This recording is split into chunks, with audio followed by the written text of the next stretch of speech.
there are the vagaries of nature over which, unfortunately, we as human beings don't have complete control. And those vagaries of nature happen all across the globe. Now, we've had a couple of very bad fog days in Delhi. And as you all are all aware that in any civil aviation ecosystem, there are base stations. And when, due to weather or due to any incident, the base station gets affected, then that produces a virtuous cycle of unfortunate delays and cancellations across the length and breadth of the system. So we've had a few days of zero visibility. In those days of zero visibility, even with Cat 3 runways, it becomes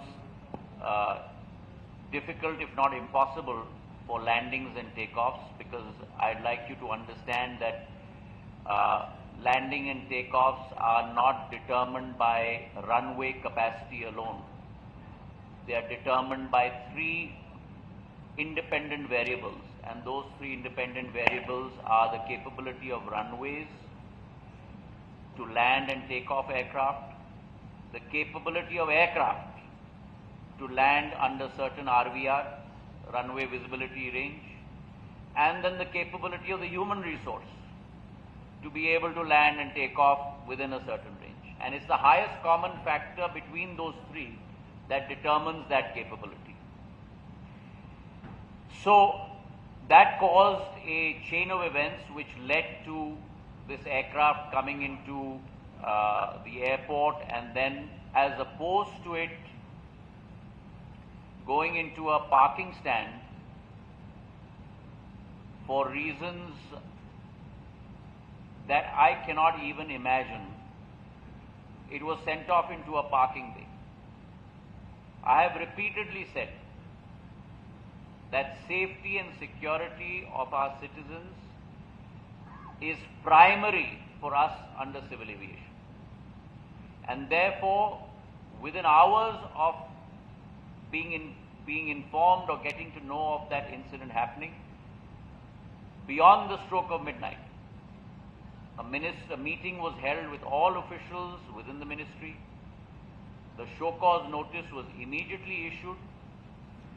The fact that passengers were inconvenienced, the fact that they had to eat on the tarmac, the fact that security had been compromised, across all points, it was unacceptable.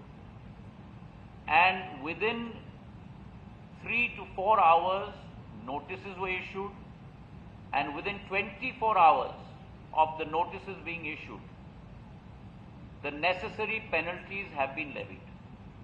Very clearly, Richa, this or any incident like this is unacceptable for us. And therefore, the penalties have been issued, and in the car, the civil aviation requirements, we've issued 2 separate cards.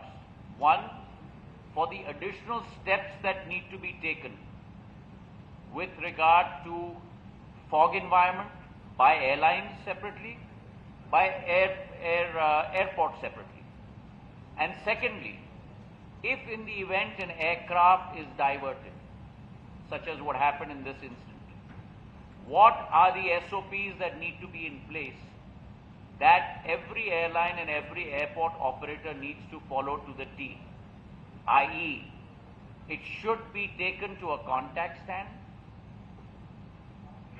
Not only crew, because a crew change occurs because FTDL limits have been crossed, but also passengers should be deboarded. All facilities should be available to them. They should be looked after. Meals should be arranged. And when the new crew comes on, then they should be moved from arrivals to departure again, go through security and board again. But in the interim, a environment where they can comfortably wait should be created. This certainly is what happened was unacceptable, and it was a shameful incident, and I don't mind saying that very, very clearly. From breaking news, detailed analysis, in-depth interviews and explainers, Follow the Times of India. Subscribe to our YouTube channel. Don't forget to like our videos and hit the bell icon to stay updated with the latest.